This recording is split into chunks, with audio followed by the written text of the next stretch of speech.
Hi, the foundation exams are just around the corner and I've got some 5 tips for you foundation students who are going to just appear in 2024 June examinations so that you can excel in your exams. These tips will be really helpful to you if you follow them.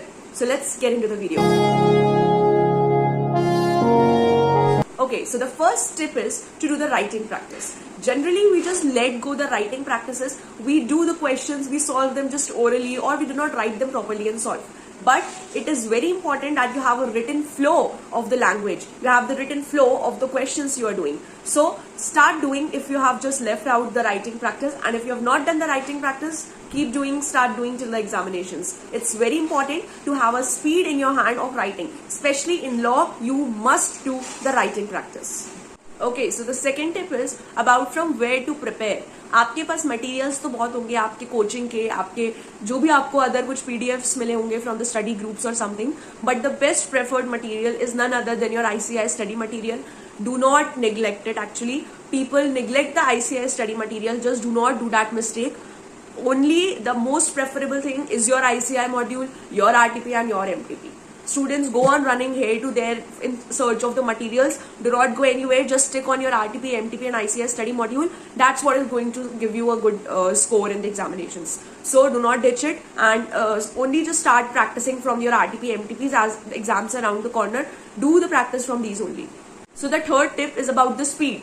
People are not able to maintain speed in the examinations और उनका paper छूट जाता है. So what to do for this?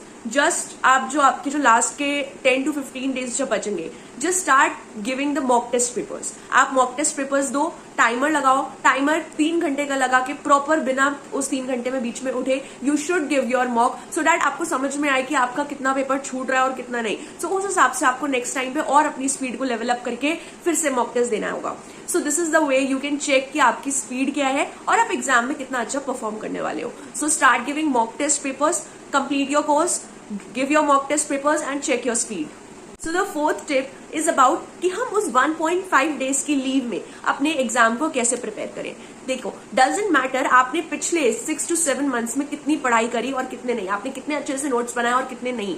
What the thing matters at the end कि आपने उस 1.5 days में कितना प्रिपेयर करा और क्या आप अपने कोर्स को अच्छे से कवर अप कर पाए, एक एक पॉइंट को क्या आप अच्छे से पढ़ पाए उस 1.5 days के अंदर.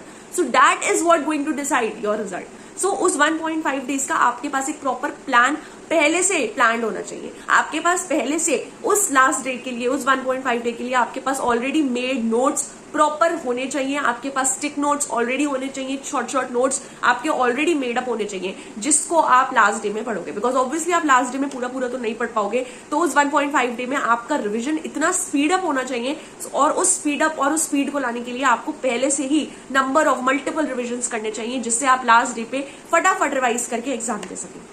And the fifth tip is don't revise, only recall. Yes, यहाँ पे स्टूडेंट्स जो गलतियां करते हैं वो ये है कि हम लोग रिवाइज करते हैं चीजों को, बस हम देख कर चीजों को पढ़ते हैं और हम ऐसा सोचते हैं कि हमने सब कुछ रिवाइज कर लिया. But have you ever tried to recall the things in your mind without looking at the book?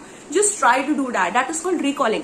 जब आप बिना देखे बुक को अपने माइंड में चीजों को रिकॉल करने की कोशिश करते हैं तब आपको रियलिटी हिट करती है कि आपको एक्चुअल में बिना बुक देखे कितना याद है और कितना नहीं. सो that is what is most important जो आपको एग्जाम में हेल्प करेगा. एग्जाम में आपके सामने बुक नहीं होगी, एग्जाम में आपको रिकॉल ही करना है. So start practising this recalling technique. Revise करने के बजाय, देख कर पढ़ने के बजाय, try to recall the chapter and recall all the points which you have studied in a chapter. So these are the tips which are going to help you in the examinations. Follow them. I hope that you will increase few of 10 to 15 or 20 marks by following all these techniques. Thank you so much. Stay updated.